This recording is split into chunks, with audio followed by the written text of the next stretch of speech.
Audio Jungle.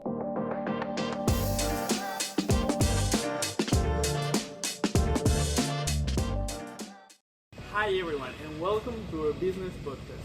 Today we're going to talk about a topic that may seem invisible until it becomes a big problem. The language barriers in global companies. And we have an expert with us. Hi Mariana, how are you? Hi, I'm great and very excited because honestly, language can decide if a business success or fails, and a single misunderstanding can change a whole project. And since business is becoming more international every day, we need to talk about this. So it's not just like English is enough, it's deeper, right? Yeah, much deeper. There are emotions, culture, power dynamics, and careers at stake.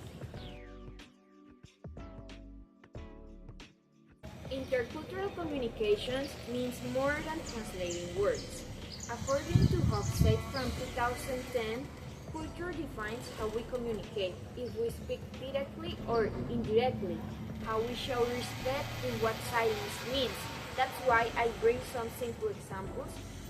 So, in Germany, we will consider it means no. Here in Colombia, we will see it can mean yes but not sure. In Japan, just having silence can mean a simple meaning. So, two people might speak English but still not understand each other. So we can misunderstand even when we think we're on the same page?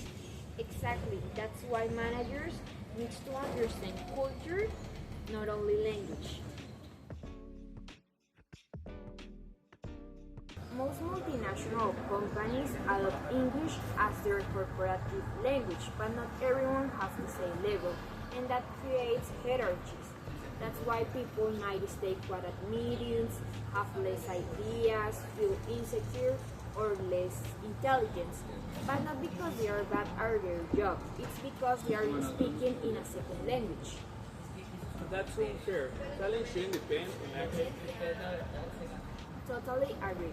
According to Harsey and Philly from 2008, this is called invisible walls. So basically, barriers that separate workers at HQ from those abroad.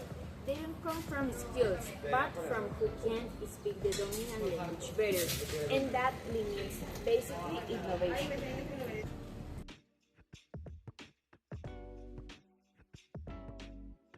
Trust is built by things like tone, humor, emotions, and even sarcasm.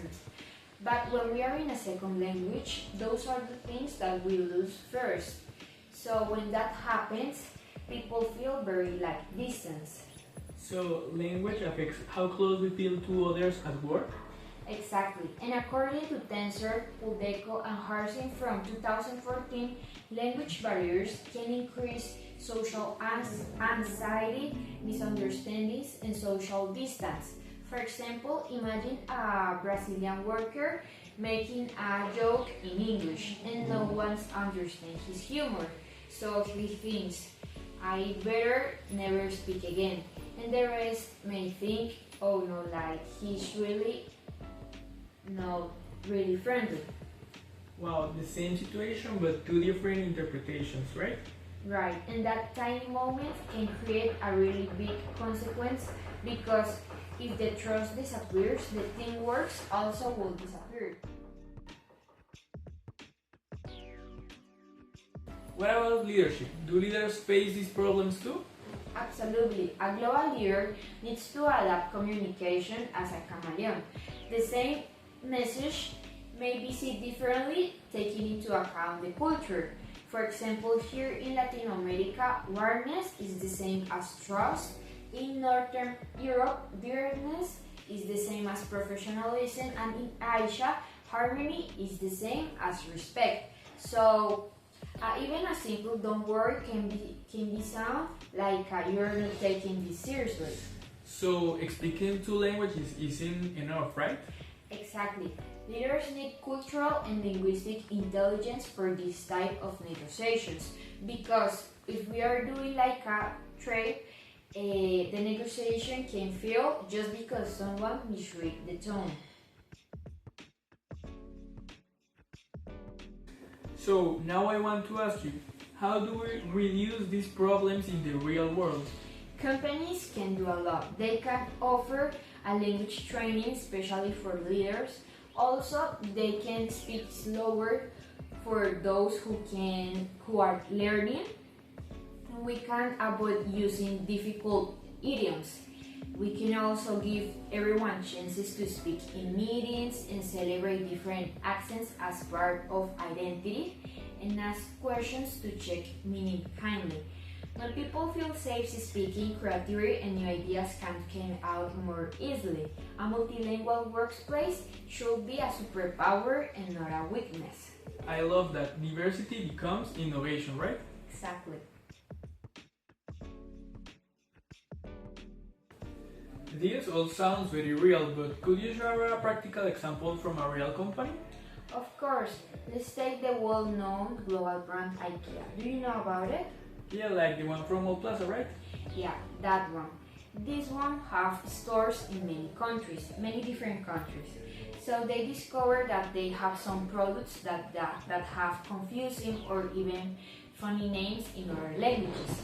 So this was really like affecting the brand image. So they create a local communication teams who speaks both Swedish and the local language. Their job was to translate the meanings, not just words, also to adapt the style to the culture and to avoid awkward or offensive expressions, taking into account the place that they were working in. So the solution wasn't like everyone speaks Swedish, right? Right, it was more about respecting the customers' languages. And thanks to that strategy, I can improve customers' connection and increase international sales. This shows that languages choices can create really business results. And what about us? We're students now. How can we prepare for these challenges? Great question. We can start with simple actions. For example, practicing English or different languages every day, being open by accepting different accents or cultures, ask politely when something is unclear, and try to understand how people think, not just what they say. Because in business, communication is not just about speaking, it's about also connecting. So we are not just learning business, we are learning how to work with the world. That's right. If we want to become international leaders, we must become curious, empathic, and inclusive communicators.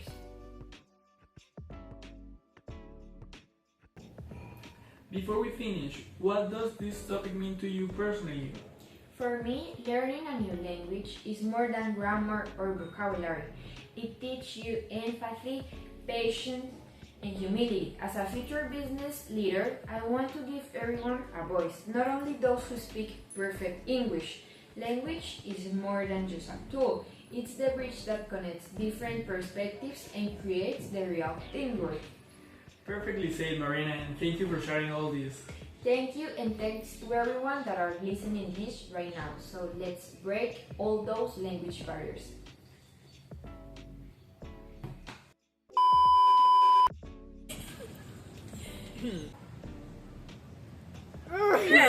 And welcome to our business post. Es imposible decir eso. Hello.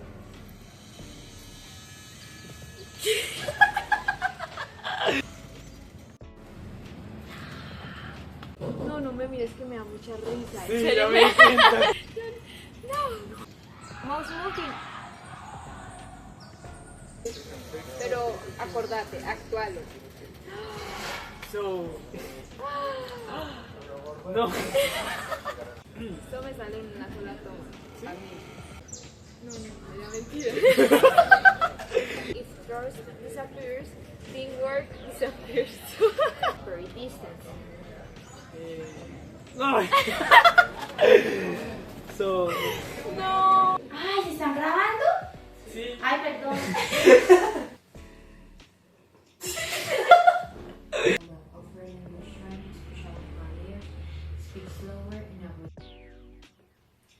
Horrible. Exactly.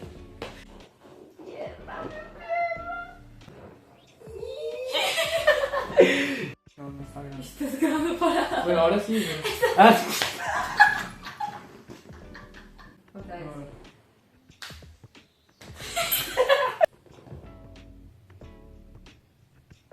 Okay.